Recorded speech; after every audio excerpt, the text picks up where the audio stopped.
I'm speaking as his representative. Chief, how's everybody? Smile, man. It's not gonna be that bad.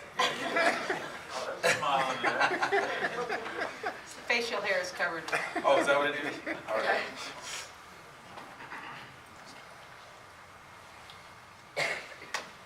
Mayor, good to see you.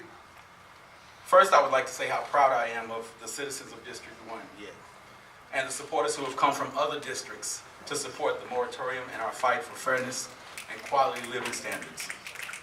Those of you who choose to vote yes tonight, I want to commend you for your courage, your insight, and your desire to just be just. As an African proverb states, reliable people are as rare as two sets of eyes. Here before you sit a collective of people who have been erroneously defined and stereotyped as politically lazy and disengaged in every way that relates to their community, improvements, investments, or otherwise. Yet these same people have showed up for every meeting tired, with hungry children. But most importantly, these people have showed up hungry for justice, hungry for change. They've defied the ignorant rhetoric of those with social economic privileges and continued the fight. Despite dominant opposition, the members of this district have come before you in every possible way. Even your own colleagues have used council history on moratoriums to appeal to you. What makes this proposition so distinctively different? That's the question I ask. Not one person has given a legitimate explanation. In fact, Councilor Harper has more or less had to issue a legal deposition as we were made to witness a pseudo-legal briefing about something that has been done numerous times in this city. Now, from the outside looking in, it appears to be blatant discrimination, hence why you have, on numerous occasions throughout this process, been perceived as racist. Please be assured that there is no pleasure gained in making these types of accusations. So please don't look at the race card like it's some kind of corporate American Express card that carries some benefits, because if that were true, the survivors of 1921 massacre would have received reparations instead of medallions. Come on. The business owners of this community have appealed to your sensibilities to no avail.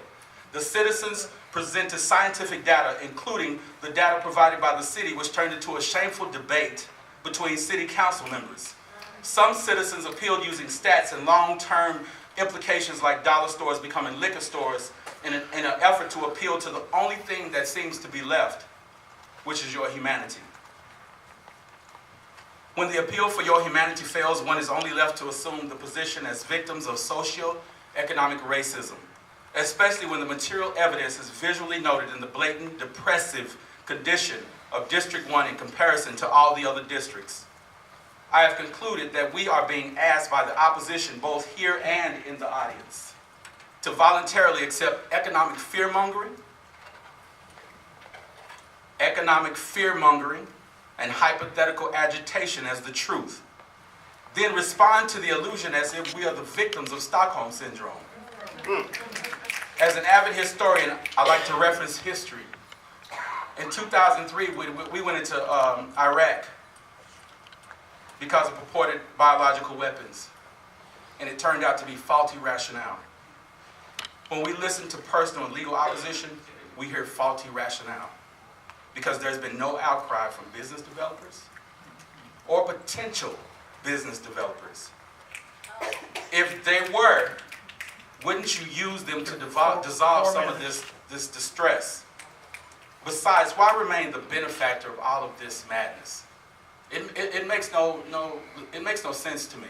I don't know why you would waste so much energy and time sitting up here listening to all of this when it can be resolved in a much more peaceful fashion.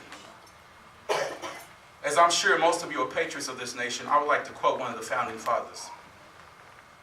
Thomas Jefferson, who stated that slavery was a moral depravity. And you're probably thinking, what the heck does slavery have to do with any of this? Just follow me. He said it was a moral depravity and a hideous blot. He believed that slavery represented the greatest threat to the survival of the new American nation. He also thought that slavery was contrary to the laws of nature.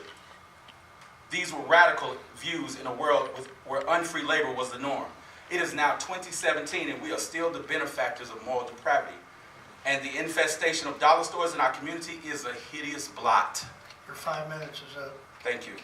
Thank you. And now, Chris, we have two more speakers. We'll